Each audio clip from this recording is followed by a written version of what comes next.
मरहबा collection, एक ही छत के नीचे फैशन का सारा सामान। मरहबा कलेक्शन में उम्दा क्वालिटी के कपड़ों के अलावा शूज, लेडीज फैंसी चप्पल, जेंट्स चप्पल एंड हौजीरे आइटम्स वगैरह भी मिलेंगे। हमारा पता याद रखें, Jamhoor high school main road, जैतून हजीन मस्जिद के पास, मालदा चौक, मालेगांव।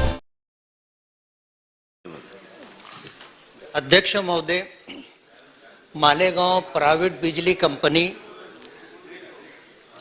2019 में मालेगांव आई है और मालेगांव आने के बाद मालेगांव को जो इंफ्रास्ट्रक्चर के लिए, मूलभूत सुविधा के लिए जो एग्रीमेंट था, आज तक उसने पूरा नहीं किया है। मैं आपकी बात के खिलाफ नहीं जाऊंगा। एमएसईबी बोर्ड ने एमईआरसी के अंदर जो पूरे महाराष्ट्र में 67,400 करोड़ रुपए का खसारा बता करके पूरे महाराष्ट्र के तमाम बिजली कंज्यूमरों से ₹2.55 पर यूनिट इजाफी बिल डिमांड की है। आपका ऐसा कहना है कि वो 10% या 12% है, और ऐसा होता है कि तोप का लाइसेंस मांगा जाए तो फिर उसको रिवॉल्वर का लाइसेंस दे दिया जाता है। लेकिन मैं आपके बात के खिलाफ नहीं जा रहा हूं। हमारी जानकारी ऐसी है कि 37% की उन्होंने डिमांड की है, और जो कारण उन्होंने बताया है कि कोरोना काल में जो बिजली ज़ाई हुई है उसकी वजह से नुकसान हुआ है।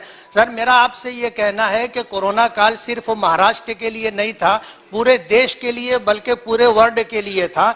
आंध्रा के अंदर इंडस्ट्रियल को 1000 यूनिट जो है बिजली फ्री दी जा रही है। दिल्ली और पंजाब सरकार जो है घर गुती वालों के 300 यूनिट जो है फ्री दे रही है, उनको नुकसान नहीं है।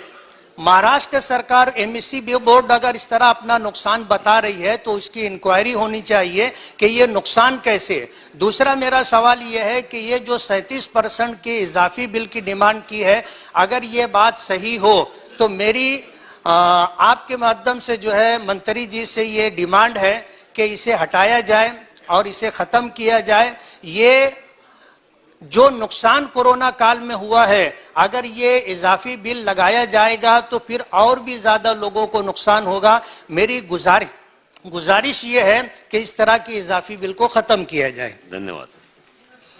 पुन्हा सांगतो की 37% मागणी केलेली नाही, आणि जी आपली भावना आहे तीच सभागृहाची भावना आहे, तीच राज्याची भावना आहे, आणि म्हणूनच राज्य सरकारच्या वतीने देखील आम्ही एमईआरसी कडे म्हणणं मांडतोय, आणि या ठिकाणी जी काही वाढ आहे ती मोठ्या प्रमाणात होऊ नये, लोकांवर त्याचा भुर्दंड पडू नये, या दृष्टीने आमचा देखील प्रयत्न आहे। चला, आश्रम शेख शेवटचा प्रश्न।